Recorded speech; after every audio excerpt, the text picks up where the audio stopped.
To our Sunday program. We have a very distinguished guest speaker for our ICSC Sunday program, Dr. Karima Hirani, who will be presenting today on health benefits of fasting. Dr. Karima Hirani is a board-certified family physician trained at USC Medical School. She holds a master's degree in nutrition from the School of Public Health that UCLA. She has been practicing holistic and integrative medicine for over 20 years. She specializes in nutrition and chronic illness as well as chronic pain. So please give a warm welcome to Dr. Karima Hirani.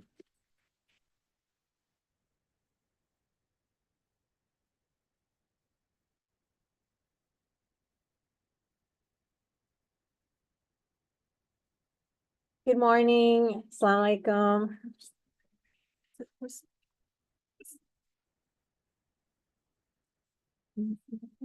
Yeah. So I apologize. I have PowerPoint slides, but I have a new computer and it hasn't been completely configured, so I wasn't able to send Erica the slides. So I won't be able to show them to you, but I'm going to be looking at them. And then maybe, if you're really interested, then you can contact me before I leave, and then I'll try and arrange to have it sent to you. So I thought this was a really interesting subject. Being a physician, I've always wondered about it, and I've done some of my own research about the health benefits. And truth be told, I haven't really looked at the recent research, but because I was invited to speak, I'll just stand here. On the subject, I did some research. So I'm going to share with you some of the slides and some of the research that I've come across. And interestingly enough, there's a good amount of research on pregnancy during Ramadan. And one of the takeaways I want you guys to all, because you know how they say when you go to these lectures, you only retain like 5 or 10%. So one of the things I want you to take away from whatever I discuss with you today is that there is a wide variety of Muslims, and we live all over the world. So there's a lot of variables in researching the outcomes or the health benefits of Ramadan fasting on individuals. For example, in some countries, the fasting is, more than 15 hours, it's 18 hours. And then there's variability of the diet. So these are just two examples of, the difficulties that are involved in researching the health benefits of Ramadan. So just keep that in mind. But once you understand that, there are some commonalities that researchers have been able to determine, and I think you guys will be interested. And so one of the concerns that they have with pregnancy is that I think women are given the option of choosing for themselves whether they want to fast or not. And there's nothing wrong with that, but there are some concerns. So health professionals are concerned about fasting during pregnancy. There's not enough research. And so what's recommended is if you or somebody is pregnant and they're choosing to fast, the best advice you can give them is to have them go to their doctor and let their doctor know that they're going to be, they're pregnant and they're going to be fasting, and that maybe their doctor should take a little closer monitoring of them.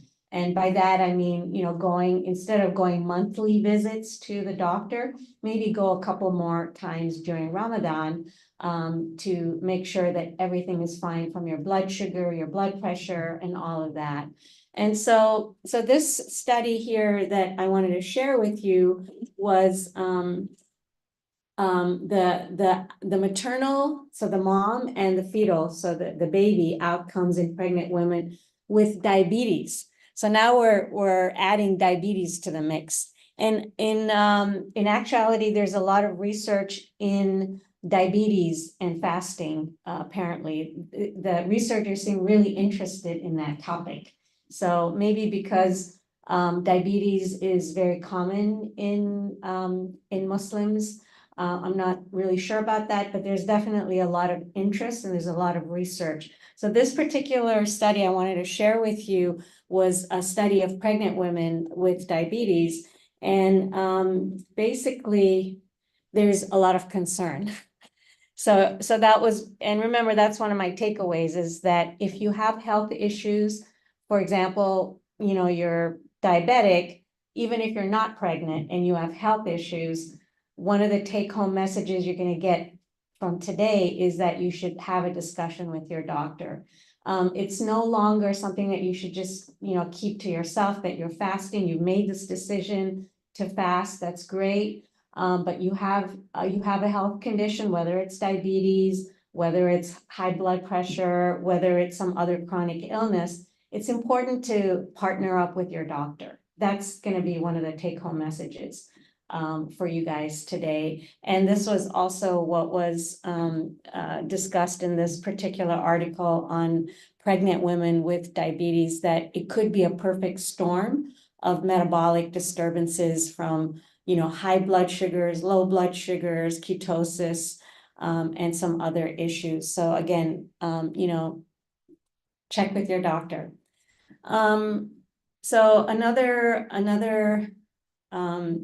a common subject is weight and body composition during fasting. So I think we've all experienced, if we have weight to lose, during Ramadan, we've all experienced that we lose weight, right? Has anyone here experienced weight loss during during Ramadan fasting? Pre-pregnancy. See, so this is common, and guess what? The scientists and the researchers also discovered that does occur. Even with no advice on lifestyle changes, there are consistent, although transient, reductions in weight and fat mass with the Ramadan fast, especially in people who are overweight and obese. So I guess the take-home message is that, yeah, you're going to lose some weight, but if you go back to your usual eating habits, then you're going to gain that weight back again. So if you have weight to lose, and by that I mean if you're overweight or if you are obese, yeah, Ramadan is a time, most likely that you're going to lose weight, but maybe you should also use this time to incorporate better eating habits, better lifestyle, maybe less sugar, work on your stress reduction, whatever it is, but, try to incorporate good habits that you can take with you when Ramadan is over. And it's the same advice that, the religious scholars that have probably advised you about Ramadan fasting spiritually is, the spiritual benefits that you get from fasting during the month of Ramadan, you take that with you and you carry it with you, throughout the whole year. Okay. So we talked about weight loss, and yes, there is. It's a modest, it's not like huge, but people are going to lose weight and you'll gain it back again though. Okay. So this article was very interesting. It was just published about 3 years ago. And like I said before, the researchers and the study subjects are from all over the world because, Muslims are all over the world. So some of these research articles that I'm going to be quoting are articles that are done, studied in Iran or, in the Middle East or even in the US. So it's, all over the world. So this one is titled The Effects of Time-Restricted Feeding During Ramadan on Dietary Intake, Body Composition, and Metabolic Outcomes. So so as I mentioned, that Ramadan shows limited benefits to body composition via reduction in weight. So I already discussed that. There is, however, a more consistent improvement in your lipids, in your cholesterol profile during Ramadan fasting, which often lasts beyond the Ramadan period. So if you have high cholesterol, the Ramadan fasting can help improve your cholesterol profile. So I'm sure that is a common, because being a family physician, I see a lot of high cholesterol. So you don't have to put your hands up, but I'm sure that there's a good amount of people that have issues with high cholesterol. And so this is something good for you to know, that this could help improve your cholesterol, and the benefits could last beyond the month of Ramadan. The results for glucose, glucose levels. So now we're talking about people that are pre-diabetic or people that are diabetic. The results for that are contrary, and they're more conflicting and inconclusive. So basically, we don't really know. We can't really make any final decisions as far as blood sugar goes for the Ramadan fasting. Again, they mentioned the cultural variations, which I talked about, the different diets among different Muslims. And then, of course, the seasonal and the climatic changes, meaning, the duration of the fast, depending on what part of the world you're living in, et cetera. So we already discussed that. Okay. So this is an article that talks about diabetics and the do-it-yourself approach. So we do have a lot of diabetes in our community, and a lot of diabetics choose to just kind of do this on their own. And that's one of my take-home messages today, is that it's okay for you to make that decision. Especially if your blood sugar is, kind of all over the place and you have difficulty controlling your blood sugar. The advice that I'm going to give you, and that all healthcare professionals will give you, is to partner up with your doctor. Let them know that, you're planning to embark on the Ramadan fast, which is coming up, and will they monitor you a little more closely. By that, I mean, maybe see them a few times during the month of Ramadan, instead of, once every 3 months or whatever it is you go for your follow-ups if you're diabetic, but maybe have them see you a little bit more frequently, maybe do a little bit more frequent monitoring. And there's some things you can do at home yourself, which the doctor could also help you with. Let's see. Yeah, so the pre-Ramadan assessment is crucial to ensure a safe Ramadan experience if you have diabetes. Okay, so this is an article, this is a study that was done among London British Muslim subjects. And they looked at the effects of religious fasting in Ramadan on blood pressure. And they basically, and this is a study that was published in 2021, and they actually said that there were some beneficial effects in your blood pressure. So again, these are some common health problems that we see in the community, which is high blood pressure, high cholesterol, diabetes or prediabetes, obesity, or, being overweight. So our study suggests beneficial effects of Ramadan fasting on blood pressure, independent of changes in weight, total body water, and fat mass. And they're actually saying that this supports recommendations from some governmental guidelines that describe Ramadan fasting as a safe religious practice with respect to blood pressure. So if you have blood pressure issues during this month of Ramadan, you may experience a reduction in your blood pressure that's independent of the weight loss and the water content in your body, et cetera. So these are some good things to look forward to if you're struggling with high blood pressure. So GI problems. So we've talked, about, all these other areas.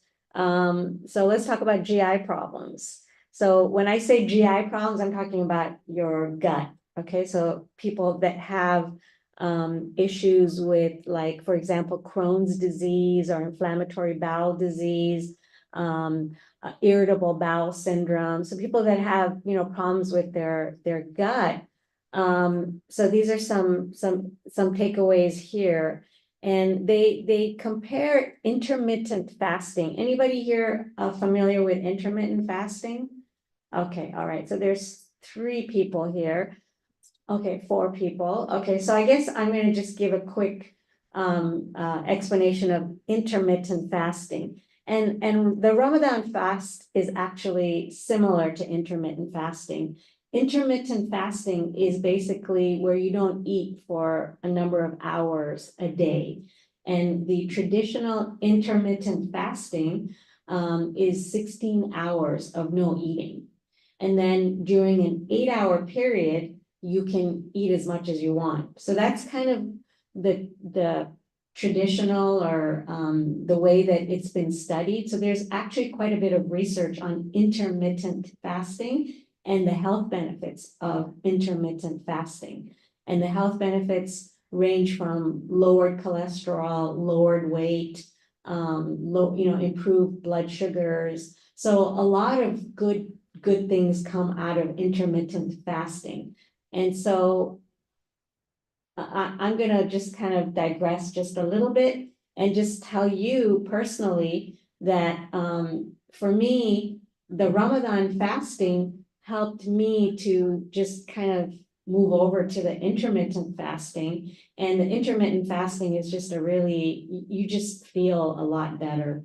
So if you've never heard of it before, maybe research it a little bit. You can even talk to your doctor about it. But the rules are very simple. You can certainly drink, you can hydrate during the 16 hours that you're fasting. Some people choose to do their intermittent fasting in the evening. So they'll have like a late afternoon meal, like say 4 or 5 o'clock, and then they don't eat at all, and they sleep, for a decent amount of time during that time, and then they'll eat again the next day, which will make up the 16-hour fasting. So so going back to, did I make sense to everyone about intermittent fasting? So, and then how it's easy to compare it to the Ramadan fast, because we're also doing a period of fasting. Okay, so the intermittent fasting has become increasingly popular because there's science behind it. And I'm not afraid to recommend it because I've seen results myself. And as I mentioned, cholesterol improves, a lot of different areas improve. And then they talk about the Ramadan fasting has also demonstrated the benefits that we've talked about, the modest reduction in weight that is temporary. But the Ramadan fasting is also shown to actually improve the gut microbiome. So some of you may not know what I'm talking about, but in our intestines, we have a lot of bacteria.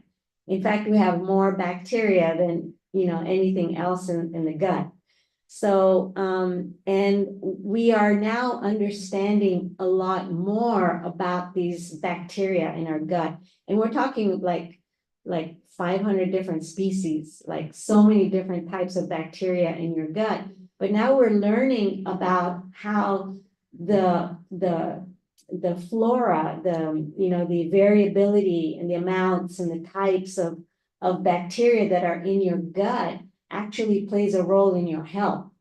So what they're saying is that the Ramadan fasting actually can improve the gut microbiome in a healthy way, help improve your bacterial population in your gut in a healthy way and it has health benefits. So by improving the gut microbiome, it can modify gut hormone levels, lowering pro-inflammatory markers. So we now have lots of tools where we can measure inflammation in the body, through the blood, through the stool. So again, if you know anybody that is struggling with, inflammatory bowel disease, or if you yourself have some sort of gut issues, know that this can actually reduce some of these inflammation markers. Although fasting has many health benefits, fasting during Ramadan may aggravate chronic medical conditions. So when I started the talk, I said that basically one of the take-home messages is, if you have a chronic medical condition, partner up with your doctor, let your doctor know that you want to do this fast, and will you help me? Will you help monitor me? Because if you have a chronic illness, like even, gut problems, it could inflame, it could make things worse. Okay, so I hope I didn't confuse you by saying, because at first I said, there's good benefits, but also caution, be cautionary if you have a chronic illness. And this is continued from that original article that I just talked about. Let's see. Okay. So this last, I'm kind of, this is the last article I'll talk about, and then I'll take some questions from you guys. This is talking about your energy metabolism and intermittent fasting and the Ramadan perspective. So now everybody here knows what intermittent fasting is, right? We all kind of have an idea. Okay, good. All right. It's been used to lose weight, and okay, so they talk about, describing, a lot of these articles go into like the whole description of, the history of Ramadan and, all of that. Okay, so what this article is talking about is that there's a predominance of carbohydrates in the morning. And then there's more fat stuff in the evening, right? Like we'll eat more meat and stuff like that in the evening. When we break our fast, we have our samosas and, what have you. And in the morning, it's more carbohydrates, more, toast and whatever, things like that, cereal, etc. So it seems like this practice of observing Ramadan also is affected with, our sleeping habits, because our sleep patterns change. We're staying up late, we're going to Tarawih prayers, and so, everything is kind of messed up, so to speak, just changed. And so what they're saying is the circadian rhythms of the hormones, and like cortisol, which is a stress hormone, insulin, we know insulin is related to diabetes. So everything is, affected. And so this study is basically looking at the benefits and the changes that Ramadan fasting brings for individuals. So one of the subjects that I always found interesting is the issue of not drinking water. As a physician, because especially, having a background in nutrition, the importance of water is, I think everybody knows. So that was always in the forefront of my mind, is like, is this a bad thing that we're doing, for 30 days where we're just really restricting the water intake?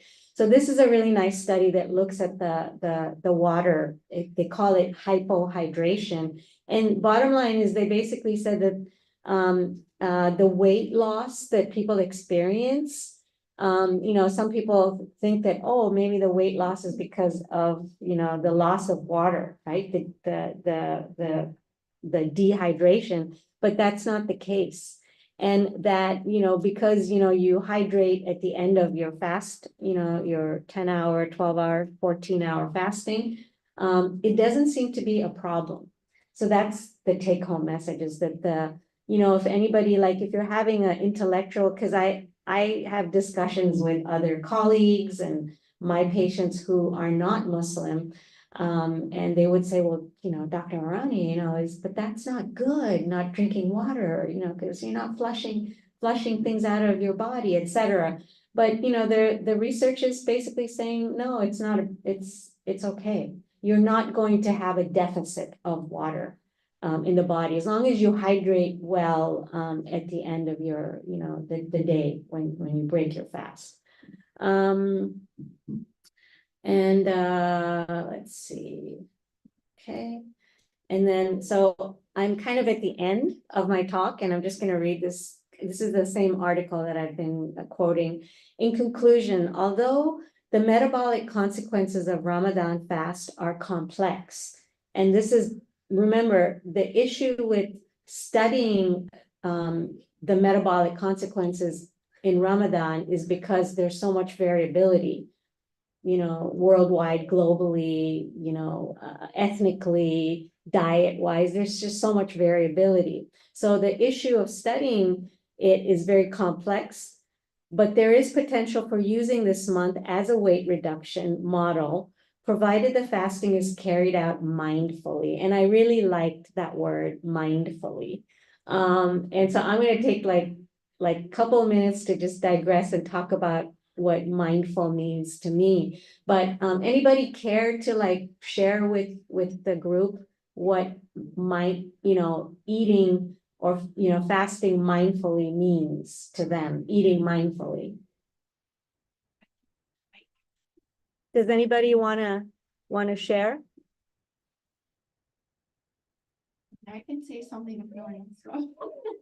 I think it means just taking into account what you're putting in your body, how much, when we're fasting, you have to, think about when you're gonna drink water, how much, what kinds of food you're gonna eat, make sure it's not too sweet, not too salty, that, you're getting lots of fruits and vegetables. You'll probably eat more healthily, hopefully, because you're planning all of that out to make sure that your body is getting nourished appropriately. Beautiful. I like it. So, so I think this is what the researchers are trying to say is, when you're doing this fasting and when you're breaking your fast, if you do it mindfully, then perhaps some of the benefits you're going to be able to carry, on with you, beyond the month of Ramadan. And then balancing your food types, just like how Erica said, make sure that you're eating, a variety of foods and not just, just the protein and the carbs like the rice. So, just the meat and the rice and the potato. Try to make sure you've got lots of vegetables and fruits, and you're drinking lots of water, at the end of the fast of the day. So nutrition plans, medication, health checks that, I've been kind of hopefully trying to tell you guys, make sure you go to your doctor, make sure you have your doctor monitor you, is necessary, more so for individuals with chronic conditions, like I said, whether it's diabetes, some chronic illness that you have, kidney disease, whatever chronic illness you have. Make sure you're going to your doctor and your doctor is aware of it, and your doctor is going to partner with you and help you monitor you during the fast. The long-term effects are thus of interest, and studies are necessary for that. So bottom line is that from the research that has been done on the Ramadan fasting, there are some limited benefits in terms of weight loss. There are some benefits in cholesterol lowering, which can carry on beyond Ramadan, but how long, we don't know. Blood pressure seems to get improved as well, but we don't know for how long the benefits are going to last. My take-home message to you all is to use the fasting, the Ramadan fast, if you have health issues, to eat mindfully, and to, maybe if you have weight issues, if you're obese or if you're overweight, use the Ramadan fasting as a jumping off point to looking at intermittent fasting, because the intermittent fasting, there's more and more research done on that. Some of you came a little late, so if you wanna ask me about intermittent fasting, I'm happy to discuss with you. But intermittent fasting is definitely been found to help with lowering of the cholesterol and blood sugar and weight, and just lots of health benefits that come besides weight loss that come with intermittent fasting. So so that's my talk, and I'm happy to answer any questions if you have any. Yes. For the intermittent fasting, you said that doing it how often would a person have to do it in order for the health benefits to start taking place? How often? I think that Sorry, I came late, so I wasn't. that's okay, that's okay. So the intermittent fasting, for those of you who weren't here and don't know much about it, there's a lot of comparison that's been done in the research with intermittent fasting and the Ramadan fast. So the intermittent fasting has been studied a lot, and it's the traditional way of doing the intermittent. You know, there's people that kind of push the limits. Americans, we love to, like, you know, push the limits on everything. So, but the traditional way of the intermittent fasting is 16 hours of no food. You can drink liquids, but 16 hours of no food, and then 8 hours of feeding. And basically you can almost eat whatever you want. So off the top of my head, I don't know how soon the benefits are seen, but I would venture to guess, and this is probably an educated guess, that probably within like 4 to 6 weeks, definitely 12 weeks, you're going to see results in your lipid profile, your weight reduction. And the weight is not like this drastic weight loss, but it's a very gradual. And if you have weight issues and you want to lose weight, this is a really nice way to lose it gradually, because when you lose your weight gradually, chances are it's going to stay off. But when you lose it really drastically, chances are it'll come back up again. So did I answer your question? Yeah, and I think you also said, thank you, and I think you also said something about it being good for your digestive system as well. Or... Yeah, definitely. And the article that I was quoting actually talked about the Ramadan fasting being good for the gut microbiome. But they still say, you know, with caution, that if you do have like irritable bowel, inflammatory bowel disease, you know, like Crohn's or ulcerative colitis, check with your doctor. Let your doctor know that you are planning to do this fast, and will he or she monitor you. But definitely the inflammation markers and all of that seems to get better during Ramadan. So for sure, again, I haven't looked at intermittent fasting recently, but I'm sure there's just been an explosion of research in intermittent fasting. And I would venture to guess that there's going to be research showing also health benefits in GI disorder as well. So, you know, fasting, giving that gut a break, seems to be really healthy for your gut bacteria. Yes. So thank you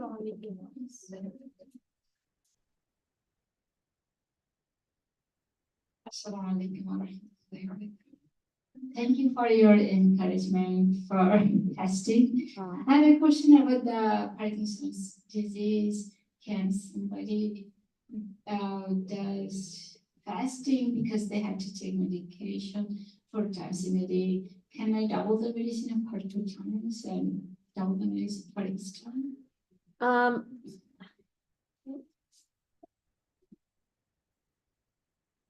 You know, that's a really good question that you ask about taking medications, because I think a lot of Muslims are conflicted, you know, regarding that issue about, you know, taking medications during, you know, when it's their time to take their medications. And I'm going to advise you to talk to your doctor about it.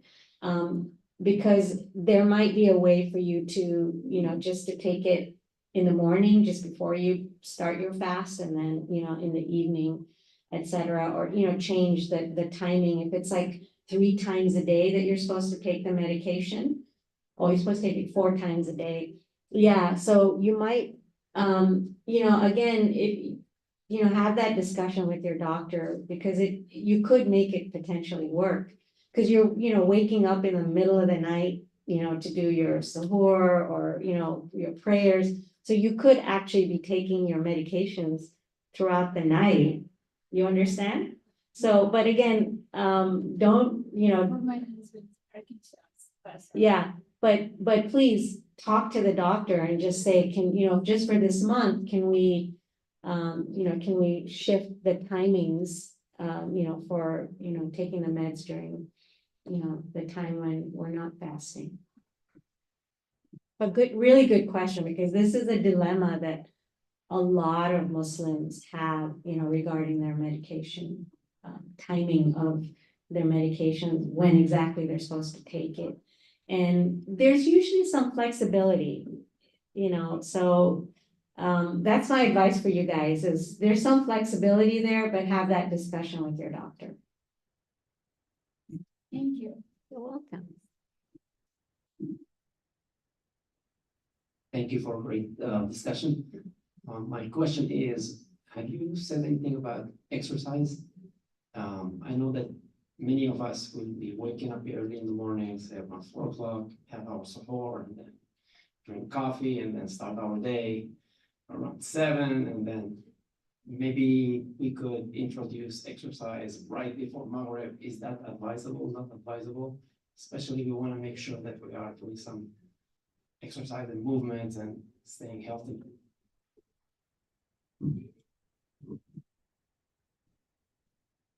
Okay, another excellent question, and I wish I had time to do the research on it, as far as physical activity during Ramadan. So I don't have any data or any research to tell you, except I'm going to share with you a couple of anecdotes. So our Muslim Olympic athletes, they fast during Ramadan while they're training, and some of them, even while they're competing in the Olympics, they choose to fast.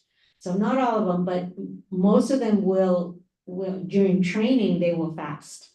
So we have that anecdotal information that if it seems to be good for them, why wouldn't it be good for us? So again, this is a very individual decision that you have to make. And if you're already on a good exercise regimen, so now this is, again, the second anecdote personally.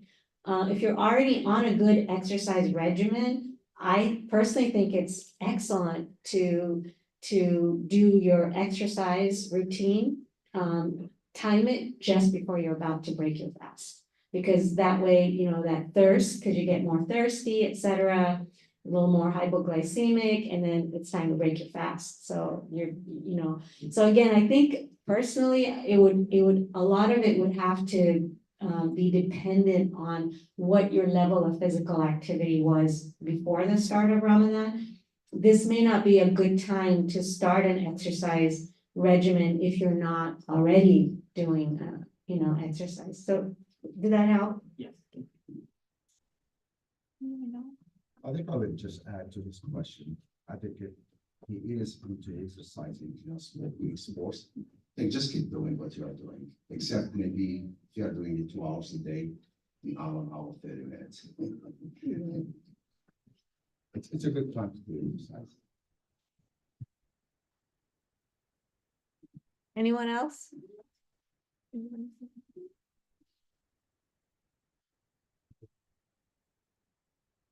Assalamu alaikum. When you were talking about the intermittent fasting, I didn't understand it at first, but once you spoke about it, it reminded me of the tradition of Prophet Muhammad sallallahu alaihi wasallam. He used to fast on Mondays and Thursdays. That was his routine, which is basically intermittent fasting. So if we were to, follow the Sunnah, we will be following good health practices that are backed by science, just by following the Prophet Muhammad sallallahu alaihi wasallam. Beautiful. But remember, always eat mindfully. And I want to say something about mindful. Because Erica did a very good job of explaining mindful about, making sure you're, making the right choices, etc. And so these are good habits to adopt and, to be mindful. I'm gonna just bring a little bit more of a spiritual bend to that. And I'm gonna ask you, when you're eating, when you're breaking your fast and you're eating, every bite that you put in, remember, God has told us that he's closer to you than your own jugular vein. So you have God in you. So when you're eating, remember, you're feeding God. So when you eat reverently. So by that I mean is don't be thinking about, going through this list of all the things, to-do lists that you have. I have to do this, I have to do that. Oh, that kid is just really bothering me. I wish he would be quiet. We have all these thoughts while we're eating, right? Don't do that. Try this month to be mindful. And just remember that you're feeding God. And when you take that bite, you put it in your mouth, you eat reverently with gratitude. When you drink that water, drink it with gratitude. To me, I see God everywhere. So God is in my food. God is in my water. So when I'm ingesting my food, I try to be mindful. So that to me is being mindful. And I believe me, if you try to be that way, you'll just go through your Ramadan fast so much, it'll just be so much easier, and you'll just feel so much more fulfilled. Okay. May I ask someone? Assalamu alaikum, sister. I just want to know about the food that makes you diabetic and cholesterol and those kind of stuff. So how could we manage our food to cooking, not to have cholesterol, not to have diabetes? If you have some advice for us, like what costs to us about cooking steps to make us diabetics and cholesterol, those kind of stuff, not to make it, not to cook it, not to eat it, like how is it? Thank you. So this is basically a question of just diet. This is not really about Ramadan. And I'm sure there's some people here that are really into nutrition. I'm sure Erica could actually answer that question just fine. You don't really need me. But foods that create cholesterol in general are animal meats. So our Muslim community eats a lot of red meat. And that red meat is lamb, red meat, that all is gonna raise your cholesterol. Dairy, so we like to, we like to consume whole milk and cheese and butter. These are all the things that are going to raise your cholesterol. So my advice to you is to try and follow more of a Mediterranean diet.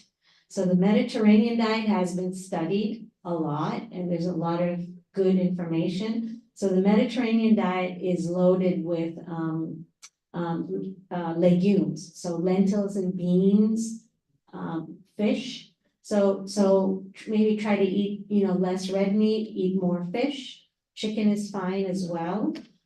Turkey is fine as well. And the pastas. So this community, our community doesn't eat as much pasta, but we eat a lot of rice, a lot of white rice.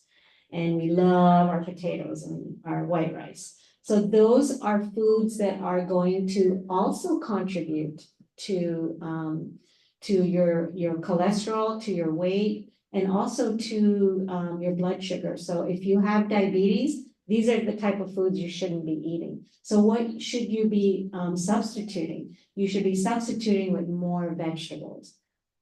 In general, Americans don't eat vegetables, and our community doesn't eat vegetables. So try, when you go grocery shopping, try to avoid shopping in the center of the grocery store. The center of the grocery store is loaded with aisles and aisles of processed foods that are devoid of nutrition. lots of carbohydrates. So we're talking potato chips and crackers and, you know, junk food, etc.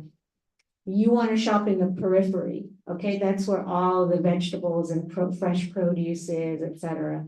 So those are just some simple, if you can make some simple changes, and you can use Ramadan as a jumping off point where you're going to eat more vegetables and cut back on things like, you know, the red meat and the rice and the sugar.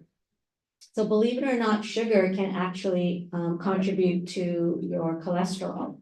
So eating less sweets is really, really important as well. I hope that helped. If anybody wants, if you want to add anything, Erica, I think we're running out of time. Thank you so much. Thank you. Thank you very much, Dr. Karima Hirani, for this beautiful presentation. And thank you everyone for joining us. And we're gonna have Duhur prayer now in our prayer hall, so please join us. And afterwards, we have our sweet treat social in our social hall. And we have our Quran memorization class and our Islam 2.0 class. So please stay. Thank you so much.